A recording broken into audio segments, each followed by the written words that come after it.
Well, good evening, everyone. Salutations and greetings to you. I'm Jeffrey Daugherty, the Christian Whistleblower. Welcome to the Christian Whistleblower channel. Very happy, very honored, and very privileged tonight to be able to bring to you an expert in an area that is outside of my abilities. Very honored and very privileged tonight. And I'm hearing an echo. I'm wanting to make sure if that's not me. That was me. Okay, well, no problem. And ladies and gentlemen, joining us tonight all the way from Bali is Anne-Marie Paul. Anne-Marie, say hello to everybody. Hey, everybody. It's great to have you here. Now, you left the U.S. a few days ago and went to Bali. How long did that take for you to get from the East Coast all the way to Bali? The flight was, from the moment I left Boston to the time I got here, I think it was about 30 hours. Oh, and now we can go to Bali with you in 0.35 seconds. So it's really a crazy world, isn't it? Yeah, it is trippy. Now, Anne-Marie, I'm really glad to have you. I'm very excited to talk about your subject matter expertise. And if you would, if I introduced you, I'd probably leave something out or say something that you'd rather I didn't. So please introduce yourself to the audience and make sure that you let them know where they can get in contact with you and get your information, because I know they're going to want to do so. Okay. Well, thank you so much for having me here. I'm super excited to be speaking with you and with all of your listeners. I feel such a connection to your message and the people that you speak to, because I was raised in a very Catholic, very, as Catholic schoolgirl my whole life. And after college, I went to Catholic elementary school, CCD, all of it, Catholic college. And after college, I started practicing yoga. And I became obsessed and was practicing every day, all the time, teaching. I opened a studio and I was just in there all day long, every day, doing yoga postures. And this was the beginning of my I loved how you use the word undoctrinate yourself, because this was my undoctrination, was all the energy moving through my body. And I would sit there and ask myself, why am I doing this? Why am I so obsessed with yoga right now? Why can't I, do other things? And the voice from within was just saying to me, this is how you will know God. And this is how it was like, you're doing this because this is how you will meet God. And so it was just really opening the body and getting these super crazy positions and just breathing with myself and deep inner self-reflection. And of course, my diet changed, and I've seen your transformation over the years. It looks like you're doing a lot with the Wim Hof, and like your face is just glowing. And it's like, I can tell you're doing the work and you're going through that process yourself. No, thank you, Anne-Marie. Yeah, it's like just understanding what's in the food and what's going to actually nourish you and what is not. And so it was this whole, that was years went by with that. And then I went to a spiritual school in India called Oneness University, and it just blasted open all my upper chakras. And the Kundalini was this beautiful experience of feeling the snake-like energy. I love the image behind you now of the lotus flower with the snake coming out of it. What does that feel like, Anne-Marie, when that happens to you? So to feel what it feels like for me is I can feel it when I sit. It just feels like steam, coming up through the body. Yes, so that's so interesting. Do you feel that as well, or? Well, I'm working right now on manifesting and directing energy. And when I see the energy, it looks exactly like steam. It's amazing. I mean, a lighted room, a dark room, I can actually, where I'm now, I can actually see the energy, the whole energy ball thing between your hands, but I'm getting to the place now where I can actually see it. And for you to hear you say it's like steam, it's very interesting confirmation to me. Powerful stuff. Yeah. Are you hearing me okay? Because I can maybe switch to my hotspot on my phone if the internet is weird. You're lagging just a tad, but I think you're still okay right now. So it's very, very interesting. So how long did it take you to go from hardcore Catholic background to where you were starting to say, maybe there's more to it than this? As a child, I always would walk into the churches and have a mystical experience and feel the energy of the light and just like be enamored with the energy of Jesus and the statues of Mary. But I just would look at the priests and laugh. Wow. Like, oh my God, that's not true. Ha ha ha. They don't know what they're talking about. So I think I was just like someone who there was a part of me that always understood there's something greater and there's something more powerful and there's something godlike, but these priests don't know what they're talking about. But still, I was indoctrinated. I still had guilt and shame around sexuality, which I was unaware of until I started to really until later on in my journey when I was like, oh my God, I have so much shame around sex. I have so much shame around masturbation and it was just like, and that had to be sloughed off me. And it's an energetic sludge. Yeah, it's not an easy process. And just listening to you, it sounds like even when you were very young, that you were connecting with, or that the sacred feminine was really calling out to you. Yeah, it took me a while to connect with the feminine energy of the feminine aspects of God, but I connected with the masculine energy very easily. And after being in India, that's when I became aware of that, of how masculine I was and how connected I felt with the masculine God, the man God. And I didn't feel like I could connect with the feminine God. And so that was also another part of my journey, was feeling that and realizing, oh, it's because I am that. I need to embody that. I need to embody the wild woman, the mother, all the different archetypes, the creative one, the single one, the free one, and all these different ways that the divine feminine actually lives through women.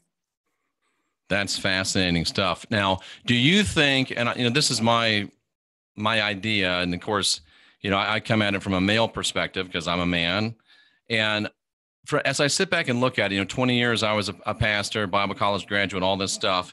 And I can very easily see how church religion, especially Western Abrahamic religion, has made sexuality and magic probably its two biggest targets and its two biggest opponents.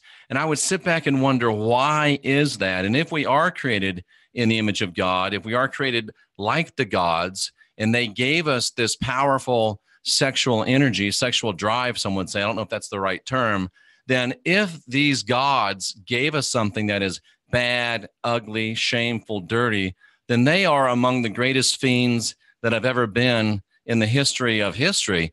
But maybe they gave us this creative aspect, this sexual aspect, because it is creative. Maybe they gave it to us because we are to be as powerful as they are in some ways through creation. And the people that have religion that wants to keep people under control would automatically want to come against that, wouldn't they? Mm-hmm. Yeah. So I feel that our sexual energy, the energy that comes through the second chakra, it is creative energy, it is life force energy, and especially for women, because men, the circuitry of women, the energy comes up through the body. And then for men, the energy can come down through the crown of the head.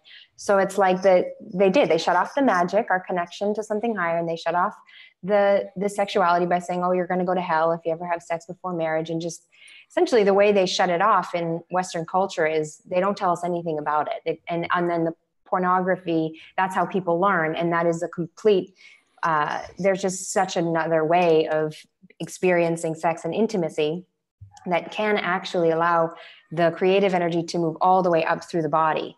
So to speak to your reflection here,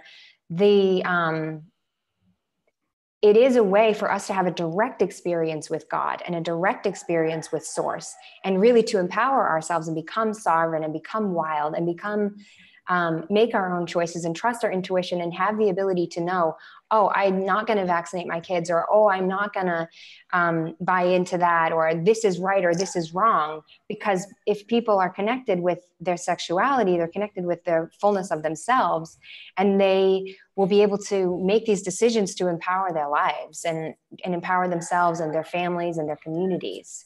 That's why I'm so passionate about this.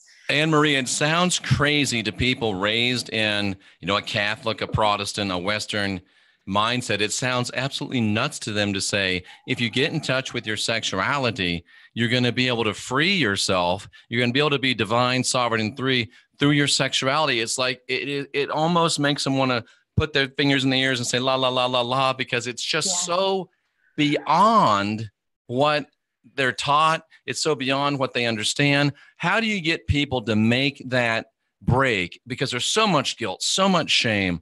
How do you get people to go from that mass of dark shame and guilt and actually begin to take little baby steps to try to find some freedom? So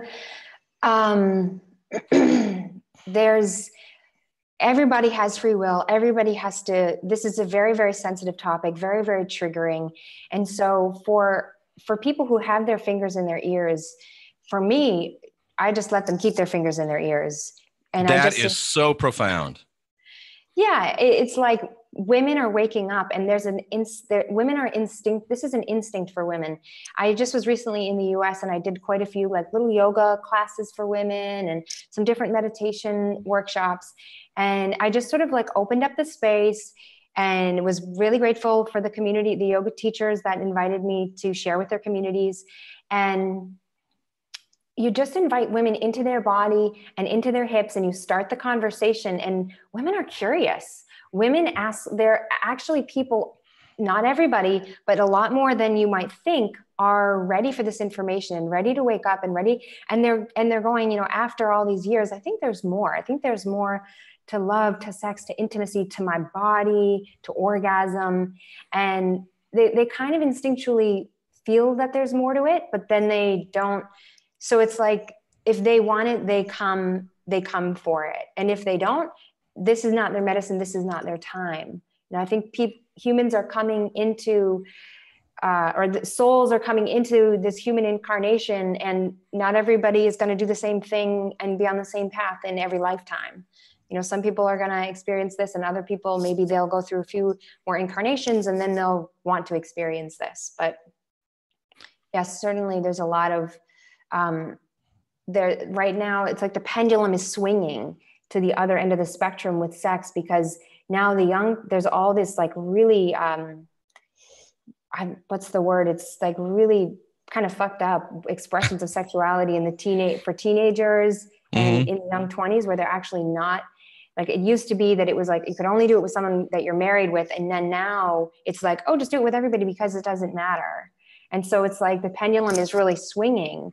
And I think people are like ready to come back to the center, where it's like just harnessing that energy to feed your own life force and your own confidence and your own heart.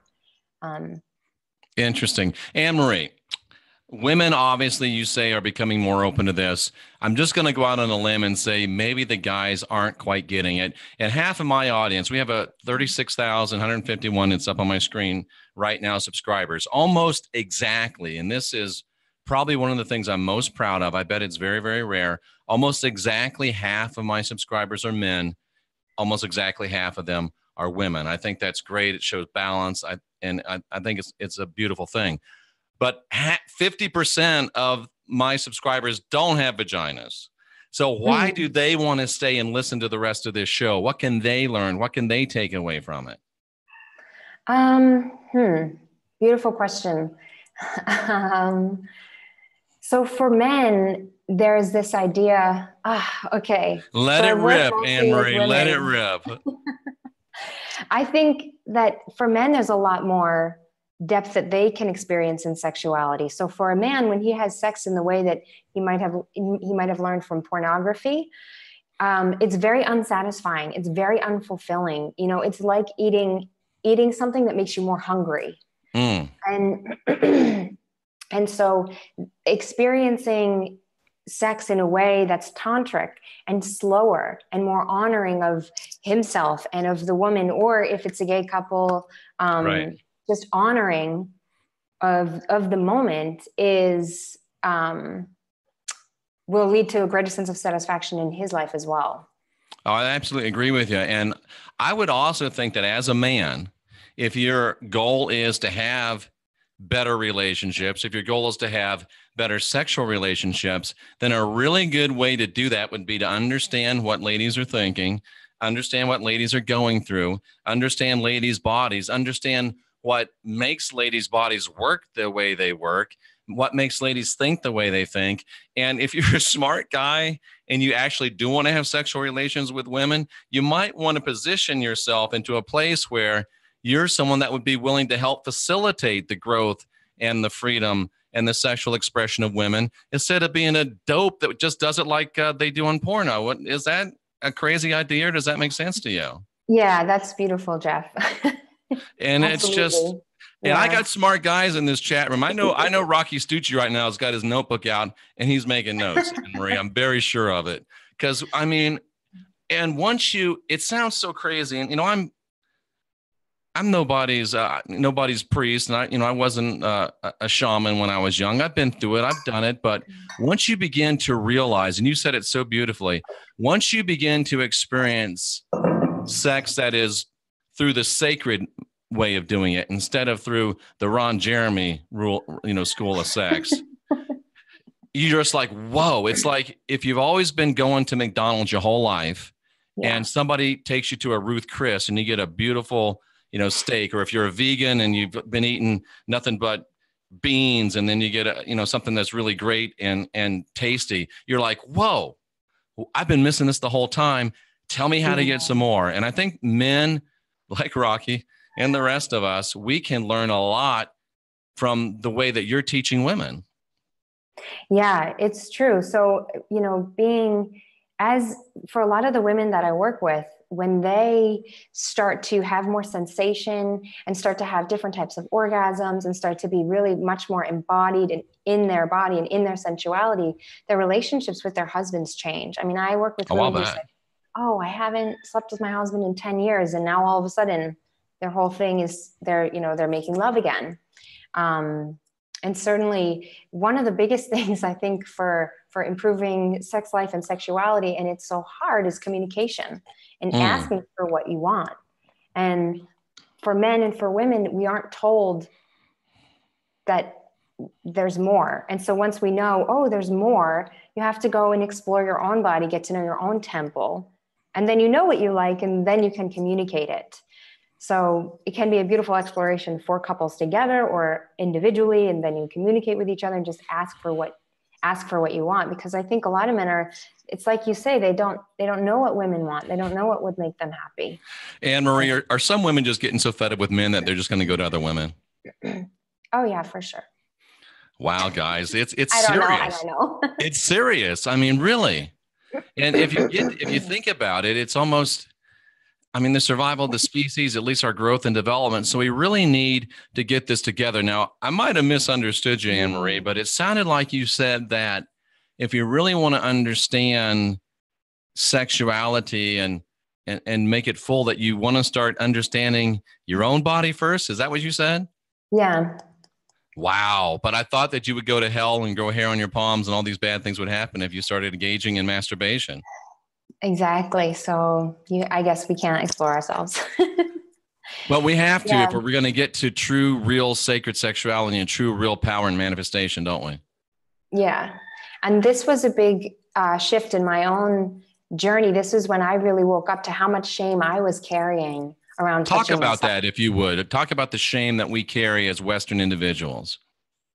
Yeah. So it's beautiful that you speak to the sexual drive and the sexual urge as almost uncontrollable. And, it happens for everybody.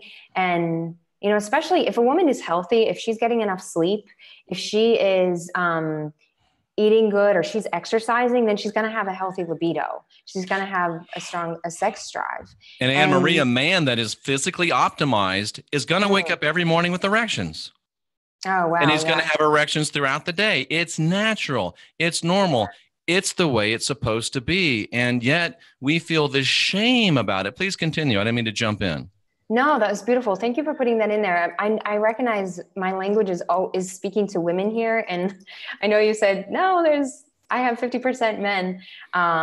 So I apologize for that, but I just. Rocky wants you to slow down because he's trying to take notes, and it's hard for him to write with that crayon. Oh, that's sweet. Thanks. What was I saying? Okay. So it was just basically, as we're meditating and as we're becoming reflective on ourselves, I would recognize, okay, I might self-pleasure, and then I would feel guilt, and it felt like dirt and darkness coming over me and shame. And I would get strange memories that would surface. And it was just in that moment where I saw the dirt and I saw the shame and I felt that yuckiness that I just breathed some love and breathed some kindness and breathed some modern, okay, no, I'm a 37-year-old single woman and this is perfectly normal.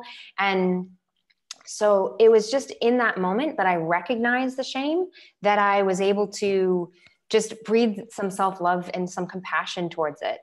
And then slowly over time, it goes away. And it also goes away. So these conditions and these programs that are in our brain and that we're so indoctrinated with, body movement practices like shaking, yoga, dancing, cleansing the body by cleansing the diet. These help us. When we become aware of them, we can intentionally release them and let them go. So fasting helps out a lot too, I found. Yeah, totally. I mean, it's just like you shine the light on the shame and it can't live there anymore. It's just cleaning out the corners of the room. Like, okay, there's that shame and it doesn't belong in my house, in this body anymore, and just letting it go, pulling weeds out of the garden. It's exactly what it's like. It's a great analogy. And is it possible that sometimes the shame is perpetuated by, and again, I'm talking from a male point of view, a lot of time, men, when they are engaging in masturbation, what they're using to get them there, if they're not using porn, which, I mean, if they're using porn, or a lot of times they're using the memory bank of porn.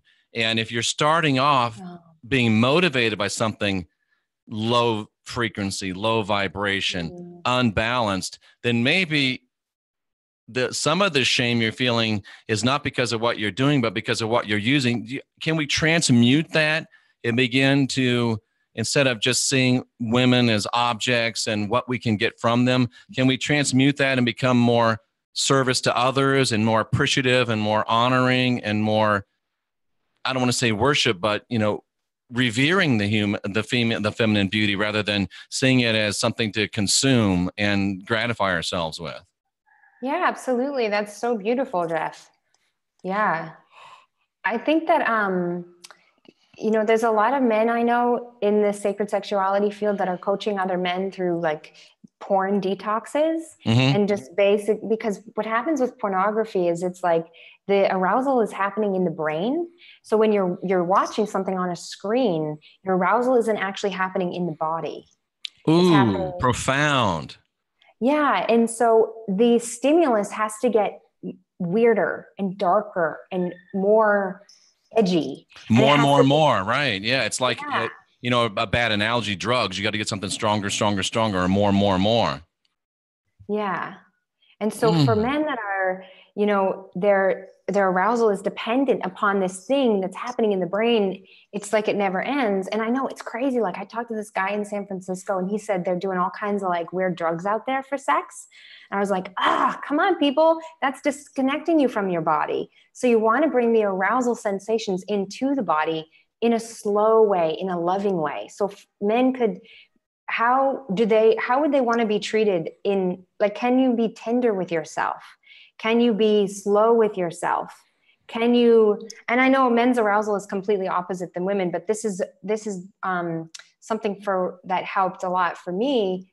It actually transformed a lot of other areas of my life, was just slow,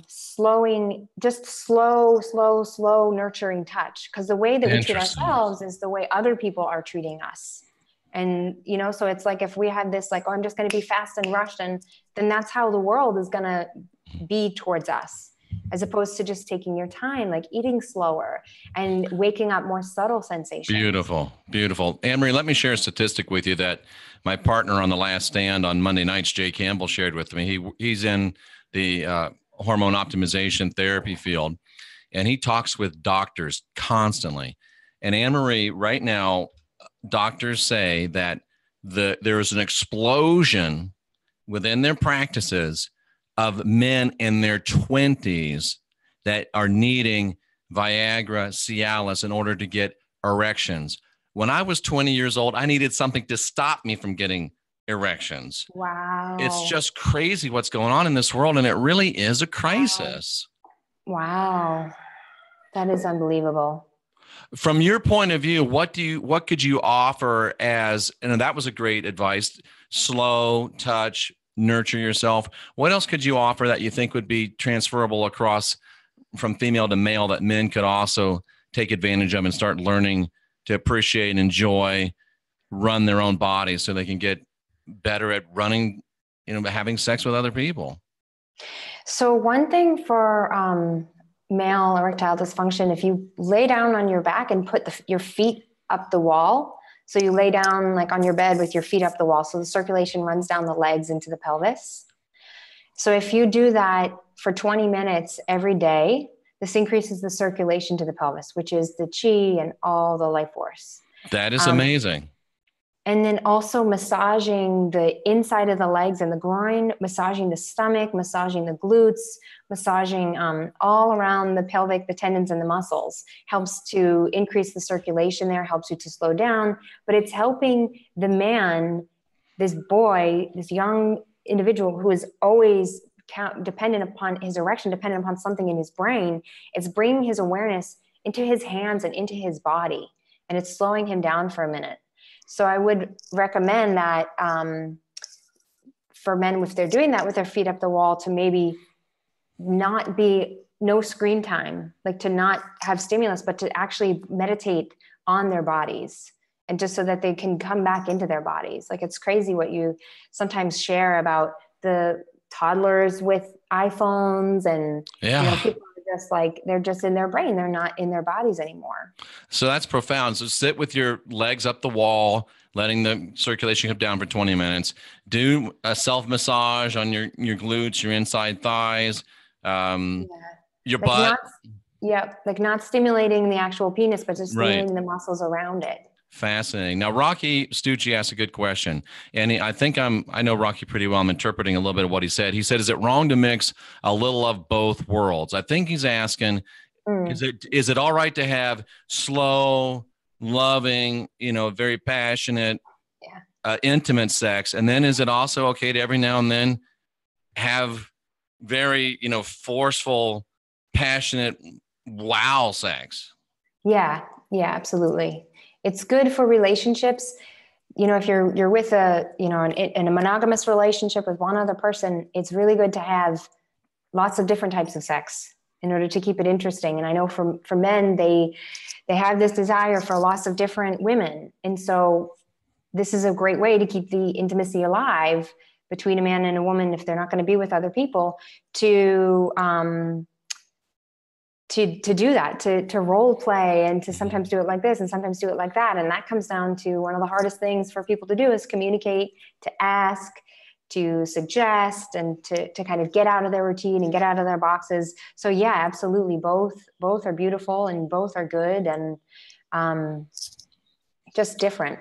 Anne-Marie, I got an idea that came into my mind, kind of connecting these two things. You said men, typically biologically have a desire for more, multiple women. And then you say that when you became aware of your full sacred femininity, there's different girls in there. There's the wild girl, the nurturer, the mom. And it doesn't hand and glove go together if you can both be exploring those things? Absolutely. Yeah. You can help a brother out. Yeah. That is pretty profound. That's pretty profound. Somebody asked this. I've heard this before. How about foreplay? And I'm gonna say foreplay and masturbation without climax. How does that affect? Yeah, see, that's really, really, really profound, really powerful way of approaching sexuality is without the goal of orgasm. So if you are just in there to enjoy the deliciousness and the pleasure without trying to get anywhere or achieve anything, then this can really open up just pockets of delight and new avenues. This opens up so much if you're not actually trying to achieve anything. And the earlier you said something about eating slower and just learning to put off gratification. And I mean, if you just start to eat slower, you're teaching yourself, you're training yourself to, not just have all that instant gratification. We're in a microwave world where you put it in and 39 seconds later, it's good to go. But I mean, if you get people that drink wine, if they buy I've got a friend who'll buy $1,000 bottle of wine and he doesn't, pull the cork out and chug it. No, he enjoys it. He savors it. He swirls it. He smells it. He really takes his time and he enjoys it. Now, if you go out and you have a great meal that you're spending a lot of money on, you're going to enjoy it. You're going to savor it. And how much more when you're getting into, a beautiful relationship, a beautiful, intimate relationship. I mean, you can even take that idea to your own self-pleasure time, right? Mm-hmm. Yeah.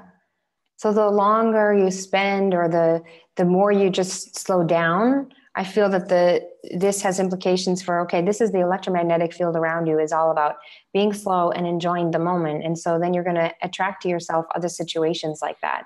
Because the sexual energy is this creative energy. It feels to me like like directly to source. And so if you are like what you're thinking about during orgasm and what you're experiencing during sex, that's what you're going to manifest in your life. That is so true. So true. If you're, rushing to get somewhere, then in work, you're going to always be rushing and you're going to always not have enough. And you're going to always be, wanting more with money, or you're going to be able to or you can sit back and you can enjoy and you can know that all the money you need will come to you in time, and the partners and the opportunities and everything is just going to sort of unfold naturally for you, because that's what Source is doing for us all the time. Anne-Marie, you're an expert in this and I'm not, but it seems to me a very straight correlation. You think about this world, so rushed, deadlines, boom, boom, boom. You got it done. You got to get done. And premature ejaculation is becoming a huge problem with the few guys that actually can get an erection, maintaining it or holding, not climaxing, not being a minute man. Let's just be honest. And it's a straight, your whole life is boom, boom, boom, quick, quick, quick, hurry, hurry, hurry. It doesn't take a sex therapist to say, well, no kidding. Your body's going to take on that same idea. So you just have to learn to slow down. Learn to enjoy. Yeah. Wow, this is really good stuff. And then there's actually something that I just thought of now is sex without an erection is possible and beautiful and is a thing. And so for Wait a minute, Anne-Marie. Yeah. Help me out with that. I don't get it. How are you going to have sex without an erection if you're a man? Well, you just go really slow. The woman helps to put the penis inside the woman, and you literally just leave it in there. And it's just sex with a soft penis. What does that do for you? It's amazing. It's very healing for the man to feel like, oh, I don't have to perform. It's beautiful for the woman just to have the feeling of her beloved inside of her without trying to do anything. And they're just connected. They're just there connected with each other. And sometimes what will happen is that an erection will spontaneously begin to occur when the man has the pressure to have it taken off of him. It's just a different experience. It's like you made the metaphor of meals and food. It's a different kind of food that nourishes the woman and the man and the relationship between them, the trust, the communication. It is possible. And I think it's more about just finding the position of the body that works. And Anne-Marie, men's circuitry across the globe that's watching this right now is just burning out because you don't understand, Anne-Marie. When men are having sex, when, Rocky Stucci and Scotty Roberts and guys like us were having sex, you don't understand what it's like, Anne-Marie. It's almost like the Olympics. You're having sex and you know that there's like 6 judges over there giving you a score, 6.8, 9.2. You don't want to get a 4 from the judges. And to think about having sex without your penis even hard, you're like, man, the judges are going to grade me way down on this. You don't understand what's going on in these crazy heads of men. Well, women, they want to feel their partner. They want to feel his arms around her. They want to feel his heart. They want to look in his eyes. They want to just be with him. A lot of times women are having sex just because that's how they can connect and feel love from their partner. They don't really care. It doesn't actually feel good for a woman over time to have this. Well, I can't speak for every woman in the world, but having sex just very forceful, very rough, creates a lot of friction and can create a lot of pain for the woman, or create some pain or irritation, which then her body needs to not have sex for a few days. And then she's separate from her partner, and she might have some like weird kind of, like he might feel like she's mad at him because in a way she is, because her vagina hurts, because her sex was too rough. And so there's this feeling of, okay, well, if it was just soft and it was inside, because there's the inside of a woman's vagina is incredibly sensitive. So it doesn't need that much. You don't have to move. You don't have to do that much. Just with it inside can feel so nourishing. And so it can feed so much of a woman's soul just to be connected with her partner in that way, hardly even moving at all. Interesting. So, but I really think that most men have this. It's like a performance anxiety. Yeah. I mean, it's just like, you got to be good. You got to have the right moves. You got to be smooth. Yeah. And a lot of times a woman just wants you to be there, huh? Yeah. Wow. They just want to feel, I love you, you love me, and we're together. Anne-Marie, that's very freeing right there. I think for a lot of guys, like me, I don't have to be, a Formula One race car every time. It's all right to just be me, to be my own Buick self. It's okay. Exactly. Wow. Yeah. Wow. That is interesting stuff. Talk to me. We're kind of getting close to our time. We've got about 24 minutes left. Talk to me about, and I hope I'm pronouncing this right, the Yoni eggs. Okay, so Yoni egg is a small crystal, and I have some here to show your viewers. So it's a small crystal, and this practice is rooted in China. It's 5,000-year-old practice that the concubines and the queens, the priestesses, the women in the royal families would do. The Yoni egg is the small crystal, and this is a jade that was worn inside of a woman's vagina to increase sensitivity, to build up her chi, which chi is the same as Kundalini, sexual energy, life force energy. And then there are practices that are done to bring that energy through the body. Does it have anything to do with the muscular structure of the vagina? So it does. It can help to rebuild muscular structure. It can help to create strength if a woman is needing that. Okay. But actually what most women need is to relax the vagina. And so the Yoni egg teaches a woman how to relax, because most women are chronically contracting their yonis, and the yoni means sacred temple. Okay. And it's a Sanskrit word, a Hindu word for vagina, which also means the most holy place in the world. And that's fascinating in and of itself. Yeah. Yeah. So that the Indian tantric traditions were aware of, the holiness and the sacredness of the woman's vagina and the ways of worshiping the vagina. And so that basically the Yoni eggs are this beautiful practice that come from China. And it's always a crystal that helps to repair the electromagnetic field around the woman. And as far as the muscular structure goes, women will store memories and trauma and energy in the pelvis. So in the muscles will actually hold memories that when That's using amazing. So when using the crystal, women will be doing these exercises, and the chi will start to build up and start to move. And it's a different kind of energy. The chi that you feel when you're using Yoni crystal is a different type of arousal energy than what you're kind of referring to here with the Formula race car kind of arousal energy. Okay. It's very different than that. It's not, for me, it's not like lusty. It's just this like soft steam kind of thing. And so the Yoni egg, it's like it helps to release the stored, stuck memories, the energy, and the trauma that a lot of women will carry or hold. So a lot of the trauma that I had in my body was from the Catholic Church, but I thought, oh no, I don't care about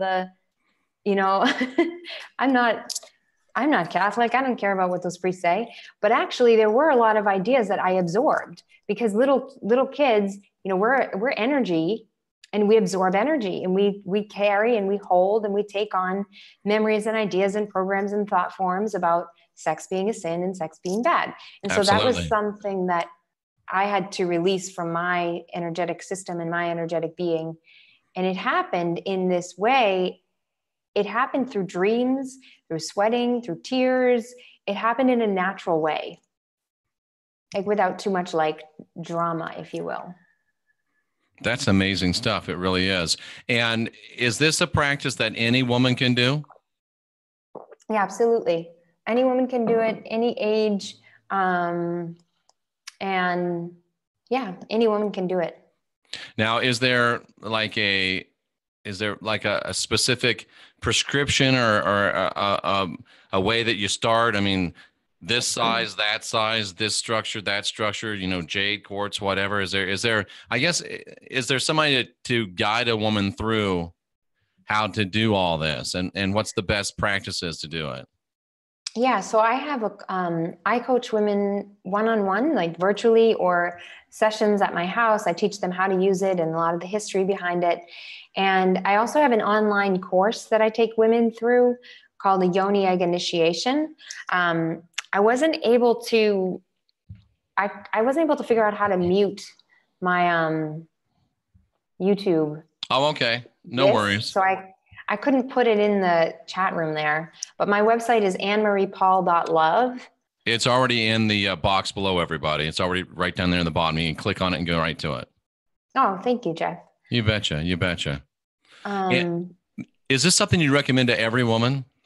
Yeah, I would recommend it to any woman. So, you said some people have their fingers in their ears. Let me stop you a second before this question slips my mind. Nancy says, very practical question, how long do they stay in there for?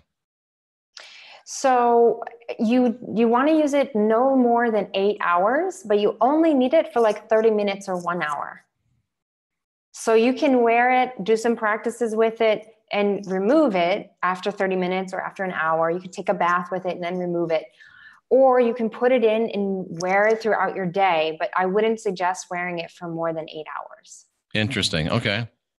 And that was just a question from the chat room. I didn't mean to stop you. Go ahead. Oh, no worries. So yeah, I teach the Yoni egg from the Taoist tantric tradition. And so there is a system of practices, of breathing exercises, of self-massage that you'll do before you even use the egg. For women, this is a big misconception between men and women in sex. And that is that for women, it takes them up to 45 minutes it can take up to 45 minutes for a woman to be ready to be penetrated.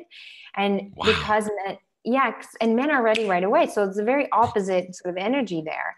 So this can traumatize a woman and lead to a lot of desensitization if she is entered before she's ready. So she might be wondering why sex doesn't feel good for her, why she can't orgasm. And it's just because she hasn't given herself enough time, because she didn't know. Nobody told us that it can take that long. And certainly the stupid men don't know, I guarantee you. Well, of course, we're like, Rocky, let me get a copy of them notes, brother.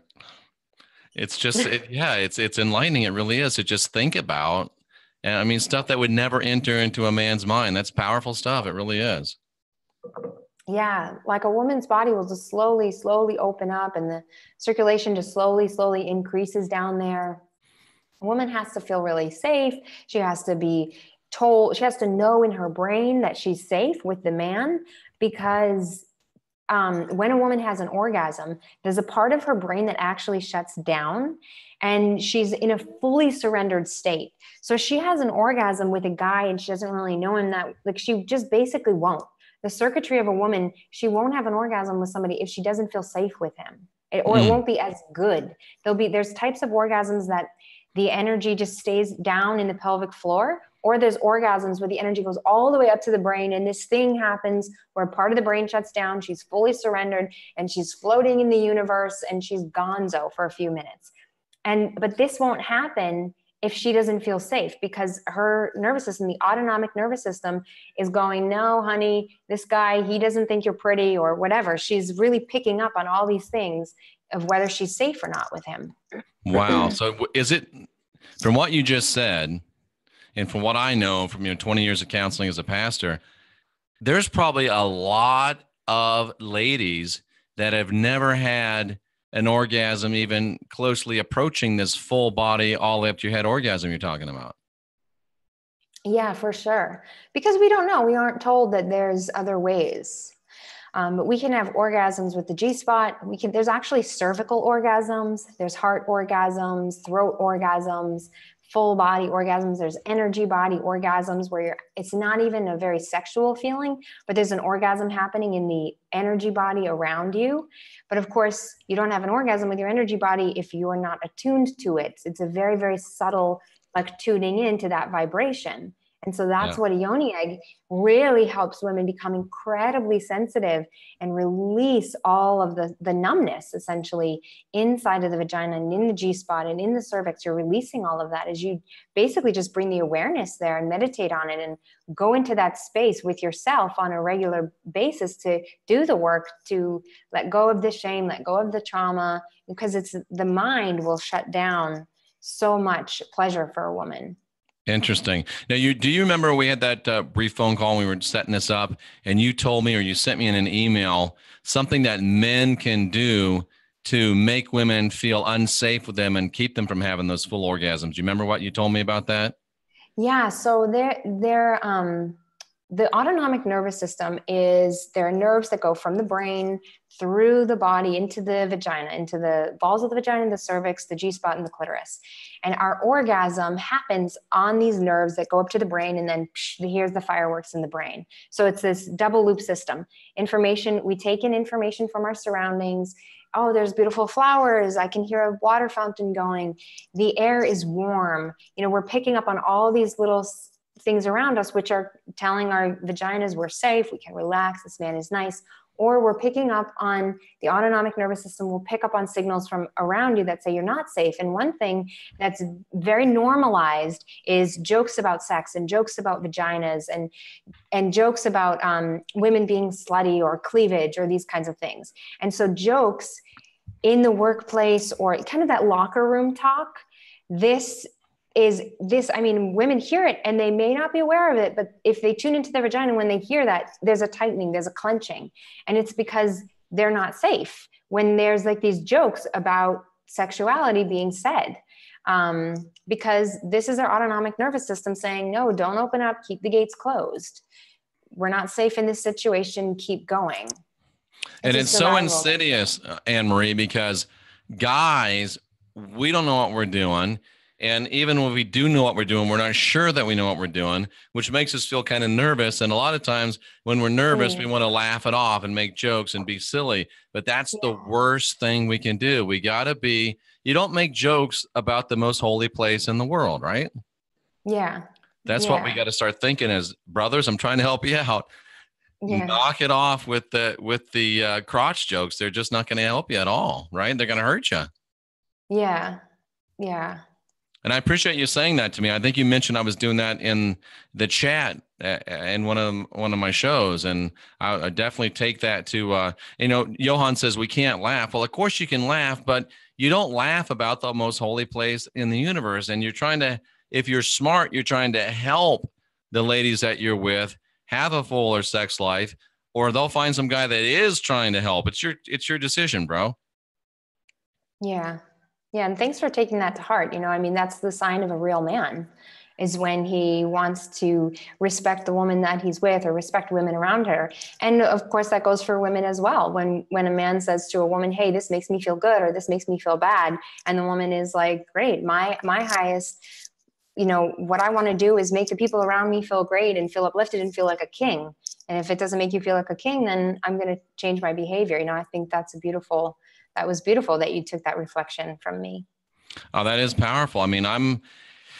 I know that I don't know everything, and I know that I need to learn a lot of things. So when someone that knows what they're talking about speaks, my life changed the day that I didn't have to be the smartest guy in the room anymore, and that's very freeing, Mm.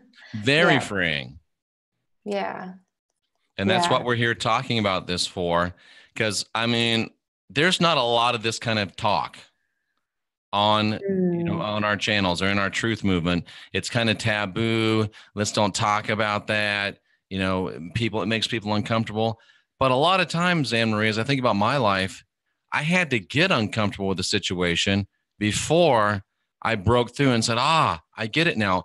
That's the old saying, no pain, no gain, no discomfort, no release. So we got to go to it. We got to be willing to go to that place, which is, the dark night of the soul, or that inner work. We got to be willing to do the work if we want to get the reward. Yeah, totally. And people don't know that this, when they're blocking their sexuality or they're feeling ashamed of it, this leads to depression. This leads to the sense of, who am I? What's my purpose here?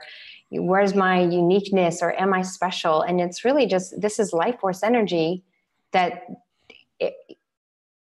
it's like you're not looking at it. You're just keeping it in the closet. And it's like that, this is such a huge, it just, for women that I work with, they start playing musical instruments, they start new businesses, they change their diet, they start new relationships, and all these beautiful things unfold for them that they didn't know were related to the fact that their sexuality was just something they didn't look at, didn't care about, didn't want to address. And we don't have time to get into this, but maybe we can have you back and talk about this part too. I'm convinced that one of the things, right now, most people, I don't know about people, most men, because I know men, most men are masturbating over pornographic stimulus, or even when they're having sex with another partner, they're doing it, through pornographic stimulus, and in their brain, they're seeing this and they're trying to play out those things they see, which is creating low vibration, unbalanced, kind of toxic, energetic sludge around them. And just by changing your perception from one of, what can I take from this woman? What can I do to this woman? What can I get from this woman? To, how can I serve this woman? How can I honor this woman? How can I be service of others towards her?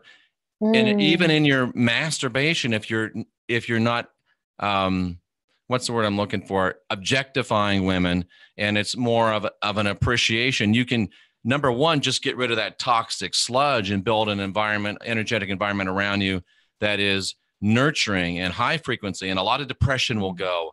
A lot of, overweight will go. A lot of erectile dysfunction will go. A lot of these problems will go just by cleansing your energetic environment. And then if you can learn to, well, what do I think about now? You can actually learn to manifest changes within yourself and within your life, can't you? Yeah, that was so beautiful. Absolutely. 100%. That's what this is all about. I'm about unindoctrinating yourself. And that doesn't just mean unindoctrinate your religion. That doesn't just mean unindoctrinate your politics. Let's unindoctrinate our stupid, messed up, shame-filled sex lives, and unindoctrinate yourself to realize you're divine, you're sovereign, you're free. And man, it will literally change your life. Yeah, in every way. The way you feel about your life. The way you look. Yeah. Mm-hmm. Absolutely. Everything, yeah. It is, I talk about physical optimization a lot with Jay.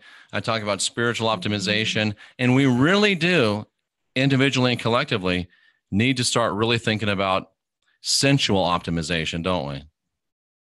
Yeah. I mean, I loved your video that you made about everybody's doing it. Everybody's doing it. It's happening all the time. So, and why? You got to wonder why. And I think it's because it is this direct connection, this direct circuit to source, that when whoever made us, they couldn't make us without this direct connection to source. And this is our direct connection to source. That's what we don't get. And that's why it's so attacked. That's why it's so suppressed. That's why it's so oppressed. Yeah, we've been sold a bill of goods, and life can get so much better. Yeah. Anne-Marie, please, once again, tell people how they can get in touch with you and make use of your information, learn about the Yoni initiation, I'm sorry. Yoni. Yoni initiation, Yoni. all the other, because I was just looking at your website. Let me pull this up real quickly, because you have a beautiful website, and I think it's got a lot of great stuff that people can learn from. And men, maybe this isn't, your cup of tea, but go to this, have your ladies go to this website and have her learn about, look at this: hormone balance yoga, full moon wisdom rituals. Here's, your crystal shop for different kinds. Here's all those beautiful eggs. And how do I get back to the homepage? Oh my God, Jeff, you click Anne-Marie Paul on the left. Your homepage looks so nice. Oh, look at that. You. Magical, mystical wisdom for the modern woman.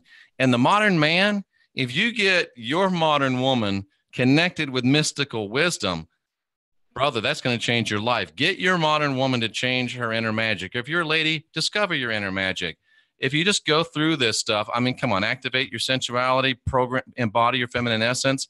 Ladies, if you're a lady, you want this. Men, if you have a lady in your life, you want her to have it. So go to this website and start changing your life. Yeah, there's a free, on the homepage there's a free meditation for women that I can give them. I had the whole thing up. I was going to put it in the chat box. Maybe I can put it in the chat box after I get off here. Is that Absolutely still possible or no? It is still possible. Yep. Okay. I'll and anything that you want to put in there, just email to me, and I will make sure when it loads up permanently to YouTube that it's in the contact box below. Oh, thank you. All right, Anne-Marie, this is your chance to leave these people that are watching and the people that will watch with some great wisdom from Anne-Marie Paul, some wisdom from Bali to wherever they are. Go. Yeah, thank you so much for having me, Jeff. And to anybody watching, you're perfect, you're beautiful, your body is amazing, and your sexuality is not broken. We can never, ever, ever have this part of ourselves be disconnected or broken completely. And reconnecting to your power and your sexual power, your sexual energy it's so natural. It's a natural thing. And so getting this part of you back online, if you want to, is something that any woman can do. And I love working with women, taking them through this one-on-one or in the groups, the online groups that I do. And so, yeah, please reach out to me. I'm very approachable. If you have any questions, you can email me as well. And yeah, I just feel really grateful to be put in front of your audience, Jeff. So well, it's our pleasure. And I only have one thing that I might say I disagree with you on that statement you just made. You said it's very natural. I agree it's very natural, but I also would add, can it also be supernatural? Yes. So let's work for that, huh? Yeah. Yes, ladies and gentlemen, Anne-Marie Paul, thank you so much for being here. Please sit there for a second so I can say goodbye to you personally. To everybody in the best chat room and YouTube, may I say that you were very respectful today. I thank you so much for that. This wouldn't be much fun without you. To everybody in the chat room, I salute you for being here, seeking after truth. Anne-Marie, thank you so much for being here. And to the chat room, I'm Jeffrey Daugherty, the Christian Whistleblower. We really are here to help you unindoctrinate yourself, your whole self. And for Anne-Marie, I want to remind you that you are the last generation of real humans. And it's time for us to get busy. We'll see you again real soon. Thank you.